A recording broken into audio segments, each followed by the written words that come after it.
Welcome back to another episode of The Adversity Advantage. I'm your host, Doug Bopst, and today's guest is Sara Kuburic.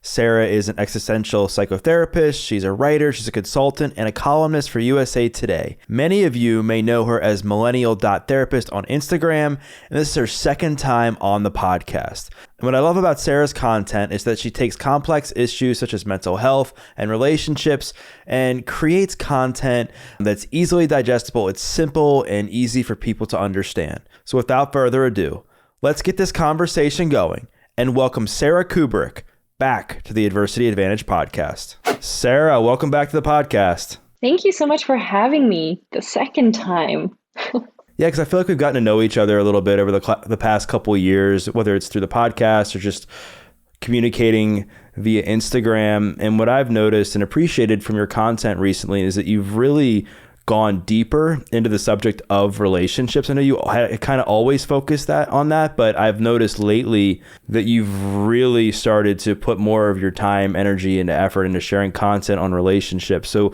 like, what sparked that? Was it something that you noticed in your own practice? Was that something that you went through personally? Was it just insight you were gaining from your own content you were creating? Like, what begun that turn for you? Yeah, I'm really impressed that you noticed. And I was like, when I saw that question, I was like, is that true? And then I went through Instagram and I was like, I actually think he's right. Look at that. I think it was a conscious shift, maybe not to the extent that I was aware of, but a lot of people were experiencing relationship issues during COVID. And I think that for me, it's really important to create content that's impactful and meaningful and something people actually need. And so because there were so many requests to write about relationships and so much engagements on those posts, I just realized like my community really wants to dive deeper into these topics. And, we're not taught, like everyone thinks we should have these inherent skills of how to be in a healthy relationship. And that's just as a society, something we don't have and something that we should be taught. And probably early on, like in high school, or even earlier. And so because we're missing some of those skills, I thought like, how can I present them in the most accessible, fun way and get the conversation kind of going? At the end of the day, like we're not really taught these skills in school. We're not taught these skills in life. I think if people are lucky, they'll read a book after they go through heartbreak, or maybe they're reading a book before they're getting married. Like sometimes they're reading it before it's almost too late. And I think the beautiful thing that you do as well is you tie in the mental health aspect to it, because as we all know, like relationships, whether it's a relationship with ourselves, whether it's a relationship to a partner or our friends, as much as we don't want to admit it, they really impact our mental health. So why do you think that relationships, whether specifically with other people, like why does it impact our mental health? That if the relationships in our lives are good, that our mental health seems to be good. If they're bad, it seems to bring our self-esteem and our mental health down. Yeah, it's a great question. And I think it also ties into your very first question, like, why do I talk more about relationships now? And I think it's because relationships are often a mirror to who we are. And I'm really big on authenticity and figuring out that sense of self. And for me, I realized that one of the easiest, most accessible ways for people to learn about themselves was actually through relationships. And I think this happens almost for everyone when they're in a really crappy relationship or a really good one, or they're feeling slightly triggered, that they're asked to do something or they articulate a boundary. They go, oh, wow, I am getting a clear understanding of myself, or hopefully that's what's happening. And so I don't think that we can separate who we are from the people around us. As individualistic as we want to be, I don't think we create our sense of self in isolation. And so, which means that the people around us have a very significant say and impact in who we are becoming. And this is why we have to be so careful with who we surround ourselves with.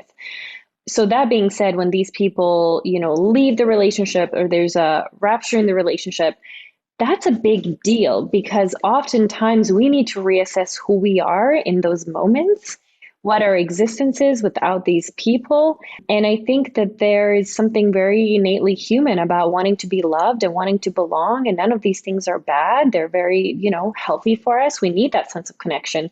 So it's a really big deal when relationships end. I think we've often downplayed it, but there is genuine grief. There's genuine, often like a little existential anxiety that comes with it or identity crisis that comes with it. And so if we feel rejected for who we are and we're not feeling supported and whatever it is, all of that will ultimately impact our mental health.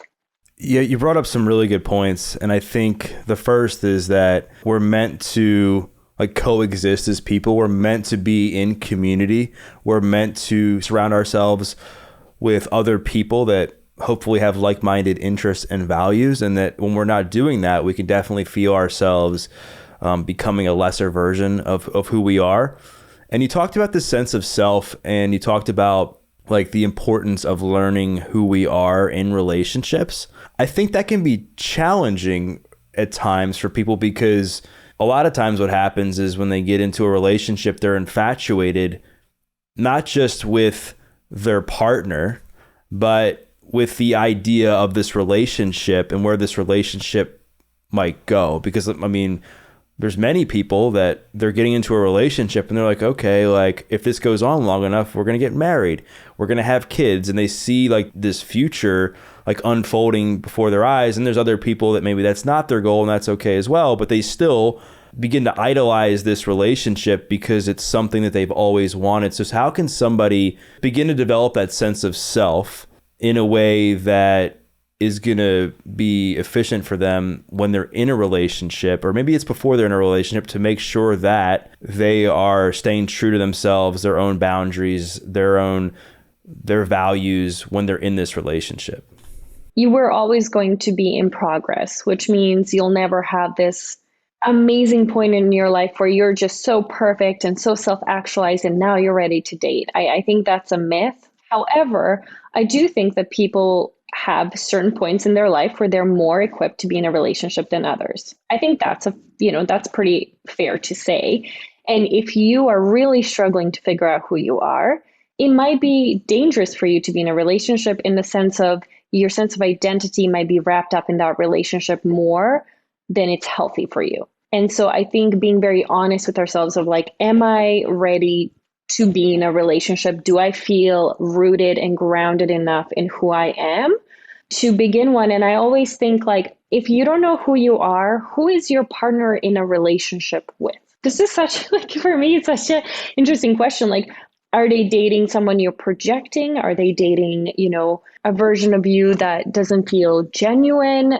Who are they in a relationship with? And so I think if you can kind of start this process before getting into a relationship, it might be a bit easier for you. But I also think we need to change the narrative of when we are in a relationship, where we often think that sense of autonomy or self is a threat to the cohesion of the relationship. And this is why people make significant sacrifices that end up violating their sense of self, rather than realizing the more you stick to who you are and the more you're true to that version of yourself, chances are the relationship is going to actually grow further, and it's going to be something that serves you and your partner. And so for me, I think the narrative is also an issue of like, how do we not lose ourselves? We'll also change the narrative and the threat that you believe the relationship is posing. One of the things that you said that is spot on is that if we're continuing to stay true to ourselves and then work on ourselves, the relationship will evolve. Because if we're constantly focusing on just the fact that you're in a relationship, or you're focusing on what your partner's doing, it's going to start to bring you down, because you're going to spend less time focusing on yourself, when you know that if you're not focusing on yourself, you're not going to feel good. And then you're going to feel like you're not valued and all these things because you weren't staying true to yourself from the beginning. I was just going to say, if your relationship ends because you're being you, then that relationship probably should end anyways. And so it's almost like, you did yourself a favor to an extent. Right. Absolutely. Because I mean, at the end of the day, like things, they happen for a reason, and people in our life are in our life for seasons in many cases. And especially if we're using relationships in a way to help ourselves grow, to develop that sense of self, if you're being true to you and then the relationship seems to end, then, good for you for seeing it through and continuing to work on yourself through that process. And you'll be able to then use that experience to find a better partner the next time. One of the other things that I think can be done before dating somebody is really making sure you ask the right questions, other than Like, what do you like to do for fun? Or where do you like to go on the weekends? Or just the basic questions. I think you can really get to know somebody a little bit deeper with just the right questions. And I know you talk about this. Like, what are, like, if you were on a first date with somebody and you were trying to get to know them more to see if they were going to be a valuable partner, or even like having the potential for a second date, what would be some like non-negotiable questions you'd want to know? That's a hard one. I think, and take it or leave it as an existentialist, obviously, but I think I'd want to know where they derive their sense of meaning. What gives them meaning in life? And that's a really important question because that will speak to their values, that will speak to their orientation in life, and that will also give you a bit of a heads up if their entire meaning is placed in that relationship, which, although sounds very romantic, can become very unhealthy and detrimental and cause a lot of pressure. And so I'd be very curious of like, where do they derive meaning in life? Another question that's a bit fun but can open the door towards more serious conversation is, what is their favorite memory as a child? I'm really curious, what is that uninhibited joy when they were a child, or that those connections that actually mattered? Or if they can't think of one, that's okay too. But then that can kind of speak to, okay, their family systems and dynamics. I think that's a great start, because those are two that I've never asked before. Oh, there you go. And and those are also ones that I've never been asked on a first date. Right? I've been asked about my childhood as I've gotten to know somebody more, and that sort of thing. And it's interesting. My answer in the second question that you just asked, like, what's my favorite childhood memory, has developed over the years, because initially I had a lot of trauma growing up, and I didn't work through some of it. So my answer would have been, well, I don't really have any memories that were positive, And then as I've gotten older, and even specifically in the last few years, and I've done more work on that part of my life, I've come to realize that there were certain memories that were positive. Maybe not in the happy, joy way, but more so in how they've developed me as a man. And in certain negative situations that happened, like, have given me some really positive traits and outlooks on life because of that, which I think has deep meaning for me as well. That's beautiful. I really love that. And I think for me, that question's always been important because I experienced, war trauma essentially as a child. And so being able to also ground objectively in the fact that, there were times when it was really tough and there was a lot of chaos that was happening around me, but I also did have a really wonderful childhood, and the two things can coexist. I think it's a beautiful way to grasp that concept, even just for yourself, even if you don't feel comfortable asking that, on a first date. Right. I think it can be a really hard question to answer. I mean, especially if you've done some work on yourself, because it's like, shoot, if you don't have a positive memory, that person might think like, man, like they've got some stuff that they haven't dealt with. Right. But I think also on the flip side, I think the fact that somebody is like answering it openly and honestly, I think hopefully will create this bridge for connection with your partner, because there's a lot of people that would just say, you know what, I don't feel like answering that, or I don't know. But I think if you give like a valid answer from the heart, it's going to create some connection. But also make it fun, right? Yeah. Like, I feel like when I ask that, I sound like a therapist. I'm like, so what is your, and I go all deep with it. But if you're in a first date, this can be a fun question you ask, and they might be like, oh, I don't know. And you go, sweet, and you move on. Like, it does not have to be a huge deal, but I think it can be quite a telling question if you do choose to ask it whenever and with whichever tone you choose. Right. Yeah, now I normally will bring up like something goofy I did when I was high on drugs. And like, I mean, there's this one time where my friends and I, we were all hanging out, and I forget how, I was a teenager, and I went to like jump off this tree, and I was holding the rope as I was climbing up the tree to jump off this ledge to kind of gain some balance and brace myself a little bit. And when I jumped off, I forgot to let go of the rope. So I swung face first into the tree. It was like it was like literally like George of the Jungle, if you've seen that movie. Definitely have. The rope like pinned me up by my neck. I got pinned up by the rope, and I was saying to my friends were all in the water because they were obviously way more coordinated than me. And I said, like, what do I do? And they were like, Doug, let go of the rope. And so I dropped into like a foot of mud or something. But that's a story now that I could see, like, I'm smiling. I know this we're not on video, but you can see like the grin on my face, because back then it was pretty miserable. I was highly embarrassed. But now as I look back, I can laugh because I was like, man, like that was such a fun time. Or it's just, I can't believe that I did that, and I can see how far I've come. And the reason I bring that up is, and that just goes back to my point, that sometimes like the memories that we think are negative can actually be something much more meaningful and positive if we change our perspective and how we choose to see them.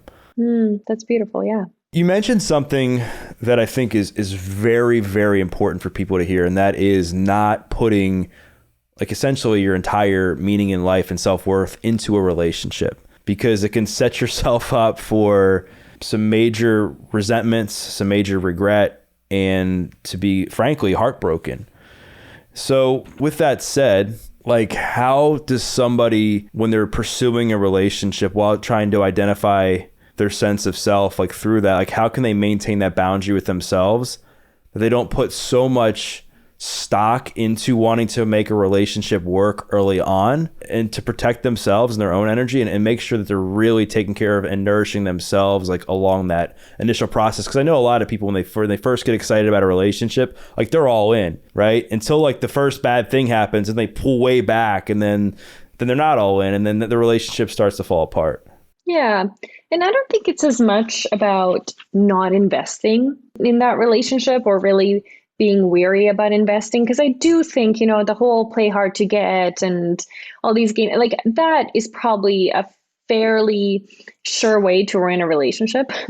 So I do think that it's okay to invest and be excited and all that, but we equally can't stop investing in ourselves. And this is what we usually do. We take the energy we would have dedicated maybe to us or to another friendship, and then we just move it over. And it's not about shifting the energy. It's about providing energy to both aspects, the relationship and yourself. And so I think it's about that. We talk about self-love a lot, which I think is so lovely. But before self-love, we need to first have self-acceptance, and then usually self-respect. And then after that, self-like, and then probably self-love.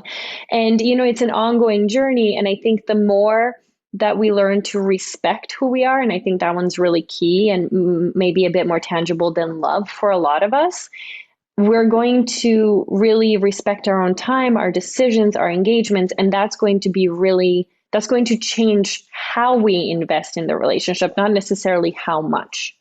Right. Yeah, I think that process is so important, because in order to like really love yourself, you have to know what it is about you that you love, right? And you have to be able to who you are. Yeah, who you are, what you stand for, like why you're trying to get into the relationship in the first place. And there's this huge push, and it's been like this over the last few years, to honor yourself, self-love, put yourself first, which I think is very important, as we've hinted at a few times in the conversation so far. I also think it can be problematic when people completely idealize that rhetoric when they're in a relationship, and that they have a hard time with conflict, because they're like, oh, like if I'm loving myself, that means I have to be right. Or if I'm loving myself, that means I have to get all my needs met or whatever. And that's not how relationships work. So how can somebody find the balance with like obviously loving themselves, but also like knowing when you're in a relationship, like it takes sacrifice. It takes admitting when you're wrong. Like how do you navigate that? I think if all you want to do is love yourself, you probably shouldn't be in a relationship.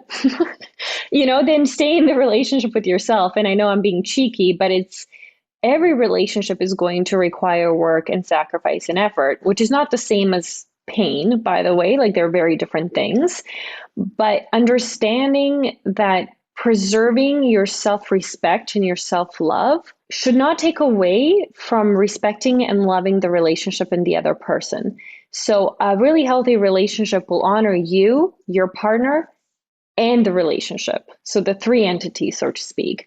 And if all you can manage in a relationship is to honor yourself and not the other two, something's not working quite right in that relationship. Either you're not being involved enough, you're not being flexible enough. I think what happens with this movement is people become a bit rigid, and they become so scared to give anything because they're like, I need to love myself. And then it becomes so extreme that it becomes really like self-centered and it's okay because people need to overcorrect a little bit. But I think realizing that, honoring you is just part of the equation. When you're in a relationship, it is not the entire equation. Yeah. So well said, because I think at the end of the day, like there are these three parts. Like there's honoring yourself, there's honoring your partner, and there's honoring the relationship. Like it comes down to, like my understanding, like honoring your own needs, and then doing what you can to help honor your partner's needs in whatever way that to support them, and then honoring the needs of the relationship, whether that's time to take a course together, go to therapy, go have fun, like whatever it is. And like all that together will make the relationship hopefully run as efficient as possible. One of the other buzzwords that's been thrown out a lot is the word toxic. Yeah. And you hear like, he's toxic, she's toxic, I'm in a toxic relationship. And obviously that can be very, very true and exist absolutely quite a bit. But I also think those terms get way overstated. So what's the difference between like somebody who's just going through a hard time in a relationship and a relationship that's specifically toxic? I don't even like the word toxic, because what does it actually mean? Like, does it pollute you? I don't, like everyone has very different definitions. I think when I hear someone say the relationship is toxic, my takeaway is like the relationship is not working. Like, how do you spot the difference between somebody who's in a toxic relationship or just going through like a rough spot in a relationship? Probably how chronic it is. I mean, every relationship will have a tough spot, and probably severity as well. So duration and severity will take it from we're having, a rough couple days to this relationship is probably a bit detrimental for me. And a great way to do that is like, and I'd have clients do this. I'd be like, great. So I want every week for you to write the theme of your relationship, or every 3 days to write the theme of your relationship. If this theme is negative for months, then you've probably, maybe you're still in a rough phase, but, chances are you have some more severe issues that need to be worked through. And so really paying attention of like the impact the relationship has on us, the severity and the duration can probably tell us which category we're kind of in. But it's context dependent, right? So that's really difficult to answer of like, maybe something really bad happens once and you're not going to let it happen again. So, but that would probably be more in the abuse category. And I think the problem with overusing the word toxic too is that you begin to overlook like the people who are really in toxic relationships where there is abuse and stuff like that. Of course. Because everyone's now using the word toxic, so it's becoming less powerful because it's almost normalized that, oh, that person's toxic. And when you say, well, what are they doing? They're like, oh, like they haven't responded to my text in like 5 hours. And it's like, well, they might just be busy or maybe like they just need some space or whatever. Like that to me is not, I wouldn't say that's toxic. That might be just a communication issue that's going on. And that's what's maybe at the root of that. I also feel people use it sometimes, and this is not going to be a hot take for everyone, as a way not to take responsibility. Like when, it's like, if you see a post and everyone's like, my partner is toxic and my partner is toxic, it's like, what are the chances that everyone's partner was toxic? And what are the chances that this relationship didn't work out? But the narrative that got constructed made them the bad guy and you the good guy. And that's not maliciously done. I think it's the way we perceive or want to protect the way we see ourselves. We don't want to see ourselves as the bad guy. And so then sometimes we place the blame on someone else. And so the word toxic, I think, has also become a very convenient way for people not to take responsibility for their part in the relationship not working out. Again, huge disclaimer, has nothing to do with abuse or people who are in abusive relationships or very unhealthy relationship, but more just like your example or, it didn't work out. He was so toxic, but in reality, it's like, I did not do the things that I was meant to do for this relationship to succeed. And maybe they, followed suit. Yeah, what I've noticed is like the more time goes on after a breakup or after a relationship ends, your view in many cases of your partner changes for the positive. Because initially you're angry as heck and you're pointing the finger at everything they did wrong and how they made the relationship fail. And then as time goes on and you're feeling less heated about it and you've essentially disconnected or detached, you're like, oh, like here's what I could have done better, or here's how I could have handled this situation, or this maybe wasn't as bad as I thought it was. And then you start to see that relationship again, going back to what we said at the beginning, as a moment of healing for us and not necessarily like something that completely ruined our lives. And that's just completely, like you said, different from actually like actual abusive relationships. I'm just talking in the context of the average relationship where people are just throwing out the word toxic like it's going out of style. One of the other things that I think is often overlooked in relationships is certain red flags. Like obviously there's certain red flags that are pretty obvious that, you know, if somebody says they're still in a relationship, that's kind of a red flag, I would assume, right? If they're looking for monogamy, if somebody's constantly talking bad about their ex, if somebody's constantly canceling on you early on in the relationship, those are probably some red flags that are more obvious. Like in some of your experience, maybe it's with your clients or people online, or even just some of your content, like what are some red flags that you're trying to educate people on that might not be so obvious? Yeah, and I think probably these red flags have more to do with us than the other person, and this is why they're less obvious. But for example, if you find that you're constantly betraying yourself to stay in the relationship, that's a red flag. And that, may have something to do with them, but it may absolutely not have anything to do with them. It's just your way of engaging. And if a relationship doesn't make you feel safe enough to show up authentically, or maybe you don't know how to do that yet, that might be a red flag for that relationship. So I think our own behaviors can also be red flags, which I think is important to note. Or, maybe we don't really want to be in this relationship and we're looking for reasons and the red flags. Maybe you spend hours scrolling through red flags to see if your partner can fit some of them as like an excuse, but in reality, you don't actually feel like you genuinely want to stay. And it's really hard to walk away depending on what your history is and your relationship with abandonment and rejection and needing people in your life. And so I think some of the red flags can just be how we are experiencing and showing up in a relationship. So I tried to give you some obscure ones since you hit on all the really good ones that we talk about quite a bit. Paying attention to our own behaviors in a relationship is something that I think does get missed, because we're always focusing on what it is about them that is wrong with a relationship, instead of, like, again, developing that sense of self, like you've talked about, that level of self-awareness, to say, like, how am I behaving in this relationship? Like, am I becoming my best self? Do I feel secure? Am I doing things, out of character to please this person? Am I still upholding the same boundaries that I had day one? Like, where am I at with myself and how I'm behaving in the context of this relationship? And I think that's such an important point. And I'm really glad you touched on that, because that's something that I'm going to start to pay more attention to moving forward. You talk about self-awareness, you talk about the sense of self. I feel like when people are in relationships that aren't serving them, they've lost that. So it can be challenging when they're in that state of mind to know whether or not they should end the relationship or not, because they're already second guessing themselves. Maybe their self-confidence or self-esteem has been beaten down so much that they don't even know who they are anymore, or they're questioning whether they've been the cause of this. So what are some steps that somebody can take to know, like, should they leave this relationship that they're in or stick it out? And B, I guess the second part is, like, how do they do it in a way that's going to be healthy and safe, and that they're going to actually feel better about moving forward? Oh, knowing what to do. I mean, knowing when to break up it's so difficult. And sometimes we're so in it that it's hard to have perspective. So I would say gaining perspective can be very helpful. Obviously, having self-trust is key, but if that's shaky for us, and it is often shaky for us if we've, just stayed in a relationship that wasn't serving us for a long time, I think read some books, go to therapy, talk to your friends. I'm very curious, like, what will your friends say? How will they characterize the relationship? And not like any friend, but like people you genuinely respect, unless you've hid a lot of things from them, and then be honest with yourself about the fact that they won't have an accurate representation of that relationship.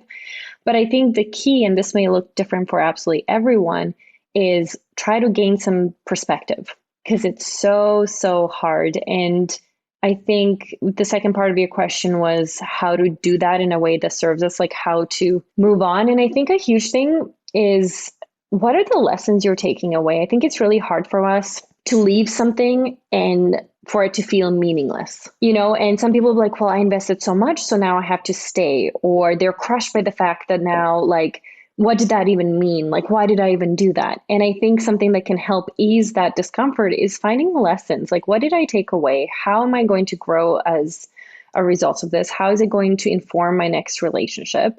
And make it very practical and tangible for yourself. Yeah, I think that's all I have now, but maybe I'll have more once you spark. Those are two very big questions. So I got Yeah, overwhelmed by for the sure. questions. Yeah. And I think perspective is definitely important, and being open to criticism both ways, right? Like, and especially if it's somebody that you trust. Like I'm fortunate where I'm in a business as a trainer where I train a lot of people that are older than me that have been married for a long time, or even people that have been divorced, and just they have a lot of life experience that I can go to them and ask them certain questions and they can just shoot it straight. I don't always listen, but I personally listen. I don't always listen and take action in the way that I probably should have based on what they said. But I think that's important, and being open to criticism, to hearing like, hey, like this relationship like doesn't look good. Like every time I see you guys together, you're always fighting, or every time I see you, like after you hang out with that person, you're always complaining about how hard it was, or whatever the case may be. And then, or the other side of criticism is you're being too hard on your partner. You are, not taking care of yourself. Unrealistic expectations. Unrealistic expectations. And you have to be willing to receive the criticism in a way that is conducive to who you want to be. And I think that's really hard for people to hear sometimes, Sarah, because like I said, or like you said, we always want to point to the other person to say, those are red flags in that person, or they did that wrong, which I'm sure there's obviously truth to that. It takes two to tango, but we really struggle with looking ourselves in the mirror and saying, I should have seen that coming, my bad, or I shouldn't have done that, or fill in the blank. And so I think taking accountability for all that is so important.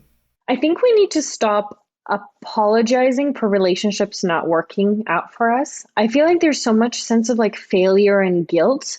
And of course, there's, respectful ways to do that. But it's okay if relationships end. And I think when you talk about moving on in a way that serves us, it's also just accepting that this is sometimes part of life and not necessarily having to apologize or be ashamed for the fact that a relationship didn't work out. And I think when you add those components, it just makes the ending so much more dramatic and potentially traumatic, that it's just like, I'm not going to apologize for the fact I couldn't make this relationship work. And I say that very generally, not like you should apologize for things that you've done that are wrong. That's not what I mean. But it's like, it's okay if your mom really likes your boyfriend and you decide to break up with him. Like you shouldn't be apologizing to your mom. You shouldn't feel like a failure. And I think that that's a lot of pressure. So to move on, I think, again, it's changing that narrative of what it means for a relationship to end. Well said. I think one of the biggest pressures is these societal expectations that get put on people. Like, I don't know how it is in Australia, but here in the States, I think it's changed over the years, but I would say that for the longest time, there's been this narrative that, all right, you go to school, you go to college, you graduate, you fall in love, you get married, you have kids, you have a white picket fence, and you live happily ever after. And people are constantly trying to fit that narrative and doing whatever they can to fit it, no matter if it means sacrificing their own mental health, if it means sacrificing their own sense of self or their identity or whatever.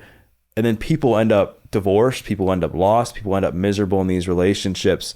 So what advice do you have for somebody that maybe they're in their 20s and they haven't found the right partner, or somebody that just got divorced and they're like, man, like I'm feeling all this pressure to get back into a relationship so that I can have kids or get married again or whatever. What advice do you have for someone to not fall into that trap and just really, really pay attention to what they want? I think you just said it. It's really spending more time on figuring out what you want rather than spending time on figuring out how to get what you think you should want. To direct that energy into really sitting and being like, I'm uncomfortable. There's all these pressures are coming my way, telling me exactly who I need to be and what I need to like and need and want. But I really want to sit with myself and figure out what those things truly are for me. And I think that there is no time limit. I know society just puts these time pressures on us, and I think Gen Zers are much better at stepping away from that to some extent.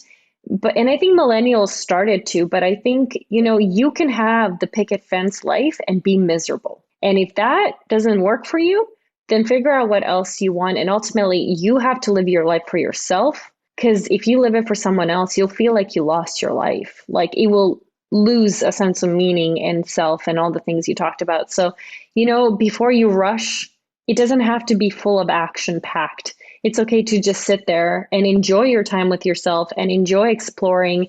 And you know what? You might have to do it multiple times throughout your life. Maybe what you wanted in your 20s will be different than what you wanted in your 40s. And that's what makes life so interesting and wonderful and fluid. And I think when we look at life from A to B and you either succeed or fail, this is where, our mental health really suffers. Yeah, I mean, I love the idea of unanswered prayers. There's this country song by Garth Brooks who talks about, essentially he had prayed for this, but I believe he prayed for this relationship to work out with his like high school sweetheart, and then it didn't. And then he got married to somebody else, and they went back to like a homecoming game, and he saw this girl that he thought he was going to marry, and then he prayed for, and he like thanked God for unanswered prayers. Yeah. He was, and then the reason I bring this up is that like I think that happens a lot, where something that we prayed for, wanted to manifest, whatever you call it, worked out for something else that was better. And you look back and you're like, I'm so thankful that that part of my life didn't end up the way I wanted to in that moment. And when it comes to dealing with a breakup or rejection, I mean, there's no easy way, I don't think, to do it. I mean, I think there's obviously different tools, there's things that probably would make it worse, but I think it's painful no matter how you handle it. In your experience, or even with just some of the content that you're sharing with your audience, like what are some simple things somebody can do when they're going through a breakup to help mitigate some of that pain and they don't fall into the cycle of immediately wanting to date when they're not ready, or even falling into addiction or anything like that?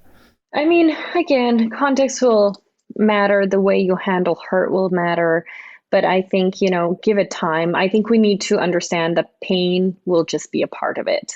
And that's really difficult, but it's not going to last forever. And just having this understanding that, I'm suffering because I'm processing and I'm grieving. And this is actually going to make me feel better in the long run, is allowing myself to, experience what I'm experiencing. And I think something to keep in mind with dating immediately, although it may work for some and that's awesome, but you're also potentially adding more space for further pain. So if you're already in pain and then you go on a first date where the person rejects you, and then you go another first date and the person rejects you, that might be really difficult to crawl out of. And so it's just, dating is great and you should figure out your own timing. There is no right or wrong timing. But if you feel very sensitive to any form of rejection or any negative experience that's added, then it might not be a good time, just because you want to protect yourself. And that's okay.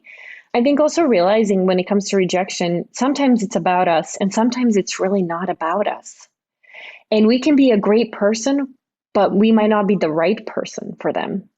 Right? So it's just being really careful of how we talk about it, how we conceptualize it, the mean things we may or may not say to ourselves, and then just reaffirming all that we can offer and all the ways in which we can grow.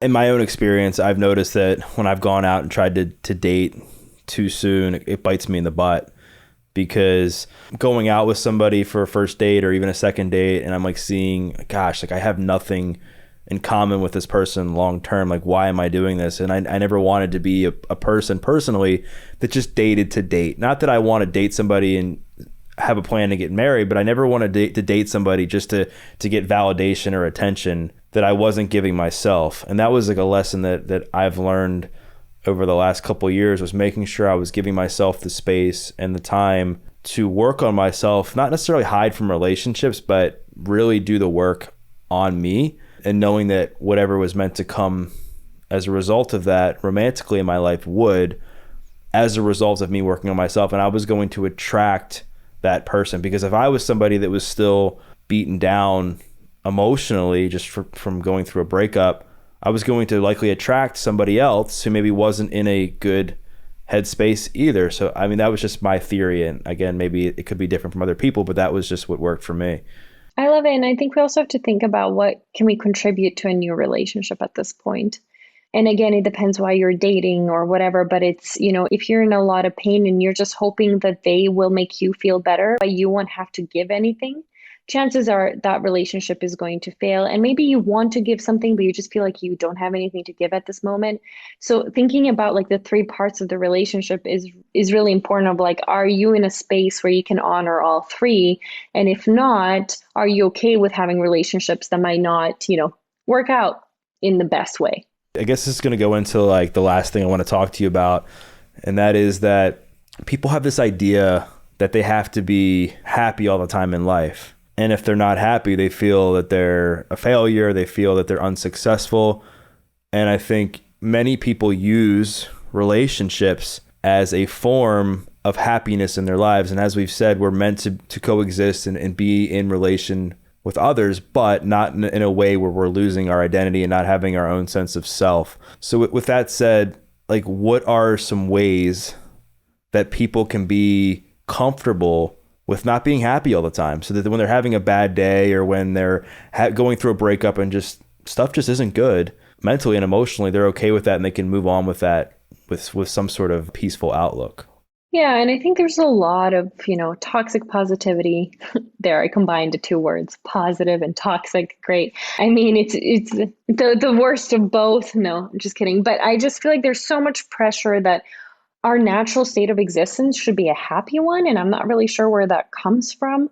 And so I think realizing that that's not true and it's not possible, but also that maybe that's not even the goal, right? I think if you're only going to experience positive things, it means that there's a bunch of your existence that you're ignoring or suppressing. So if you're trying to figure out who you are and what you should do, you're going to have a really freaking hard time doing that if all you're noticing is a very small sliver of your existence and everything else you're either faking or ignoring. And so I think there's just such a benefit to experiencing the good and the bad and that we don't talk about. And so again, it's this like, I shouldn't be feeling this way, or I should be over it by now, or like it hurts too much. And I think it can be really helpful to go, I'm going to direct my existence towards feeling fulfilled. And I do think fulfillment really, comes hand in hand with feeling content and happy. And so to feel fulfilled, I need to understand how I'm existing in this world. And part of that is just allowing myself to feel what comes, and I don't have to dwell in it. I don't have to think about it all the time. I don't have to go over my threshold, but I just need to be aware so I can take responsibility and make decisions and do things that matter to me and connect to the people that I love. And so I think that our perception of happiness right now and that push towards always being positive is actually preventing people from being in healthy relationships with themselves and others. I think our perception of what happiness actually looks like and how often it occurs has been hijacked by social media, because many times you're only seeing like the highlight reels. You're seeing all these, in many cases, Pollyanna quotes and these things that people post like, oh, just be happy and, you are your energy and all these things, which I mean, I think there's obviously a place for that. But I also think it gives this, it puts on this facade to people that when they're going through something horrible in their life or they're feeling stressed, that they all of a sudden need to snap out of it and be happy. And I think that's just not true at all. I think people sometimes have to go through the motions, feel the feels. And not helpful. Yeah. And does it help to be optimistic? Certainly. It helps to be optimistic and say, I'm going to get through this. This is a challenge, but I know I will get to the other side. And I think that's way different than saying, I should be happy that I'm going through this divorce. I should be happy that I'm like... It's the gratitude. I mean, because there's some things in life that you shouldn't be happy. Yeah. No. And people, I just got asked this in a Q&A. They were like, are you always grateful? And I was like, no. Like, I don't force gratitude. I don't actually, and there's lots of practices and I think they're great and I think they work for different people. But for me, forcing myself to feel grateful for things I don't feel grateful, being like, I'm so grateful I lost my job, whatever, like that's absurd. So for me, it's like, I can be grateful that I still have a roof over my house if I lost my job. But I think it's important to find things you're actually grateful for or be open to gratitude. But forcing gratitude is the same thing as forcing positivity, forcing happiness. And honestly, if the word forcing can be applied in front of the word, It's like we shouldn't be doing it. And so I think with the happiness, it's the whole positivity, gratitude movement, which started off with the best of intentions, but I think kind of took over. Now people feel ashamed when they can't do these things. I think sometimes when somebody's really, really feeling low about themselves and they're in that mindset, it's really, really hard to figure out something they're actually grateful for because their outlook on life is so jaded because of the situation that they're in. And obviously, it's not healthy to stay in that mindset forever, but I don't think it's healthy either to just say, oh, well, you should just find like 50 things that you're grateful for or 10 things that you're grateful for. I mean, there's certain things that work better for other people, right? Being of service can help, getting outside and moving your body, right? Like these are all things that we know can help. But I think this idea that you have to just all of a sudden be happy and grateful for life and walk around like you just won the lottery every single day, I think is just, it's not realistic. And I think it's having more of an impact, a negative impact than we think. I would agree with that. And I think it doesn't allow that authenticity piece. Again, I'm not saying you should be smashing things and pushing puppies and whatever if you're upset, but I think it's really important for us to accept whatever state we're in and whatever version of ourselves we're in, even if we want to move forward. It's like that, but you can't accept something unless you're aware of it. And this is why awareness really boils down to like, being aware of the good and the bad, the ups and the downs. Right. So I guess like when you're going through something like challenging like that, where you're feeling off or you're not feeling in your best self, like what is a simple tool to help somebody develop some awareness around like what they're going through, what they're feeling? I think just accepting that it's okay, being really gentle. When I have bad days, I go, I'm having a bad day. And that's it. Like, I'm not, of course, if that persists, I'd be like, what do I need to do immediately to make that change? But like, oftentimes, just allowing myself to have a bad day comes with all the tools and the needs. They reemerge. I'll go, I'm having a bad day. And then slowly I'll be like, oh, maybe I need to move my body. Oh, maybe I should, and it's just kind of being in this communication, gently checking in, seeing if there's, something you need. If you have a pattern of being like, maybe I didn't leave the house for 4 days, then you can, rely on that pattern and go like, okay, so I need to leave my house. I tend to do this. So it's just, for me personally, what really works is accepting it, being gentle with it, not trying to solve it, and allowing myself to speak and go, this is what I need. Of course, if you're, suffering from clinical depression, that's, different.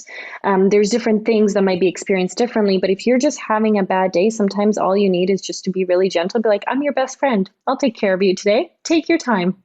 I love that. Like acceptance is so important when it comes to like having a hard time or going through a bad phase, because a lot of times people will feel ashamed and they'll get in that shame cycle and they'll end up making whatever they're going through worse or prolonging that because now they're caught up in an even lower sense of self or negative self-esteem because of the thoughts that they're telling themselves around that shame cycle. So Sara, this has been awesome. I always enjoy our conversations. Thank you for having me. I love your questions. Thank you. You provide such great insight and wisdom. If people want to connect with you, if they want to read your column on USA Today, like where's the best place for people to find you? Yeah, so Instagram is definitely my most active platform. So that's Millennial.Therapist. That's my handle. I am on Facebook and Twitter under my name, which is Sara Kuburic. And yes, I do have a column on USA Today. So if you just type in my name, that will pop up, and I write once a week. So there's plenty of content there, and it's usually relationship focused. So if that's your thing, that could be a really nice supplement to the Instagram. Sweet. Well, I'll make sure to include that stuff in the show notes. And for those listening, what I invite you to do is to share a takeaway. Maybe it was something that Sara said about the questions on a first date. Maybe it was something that she said about like mental health in relationships. Maybe it's something that she said about sense of self. Whatever it was, tag her and tag myself because we'd love to hear your feedback. We once again thank you for listening to this episode of The Adversity Advantage. I'm your host, Doug Bopst, and we'll see you next time.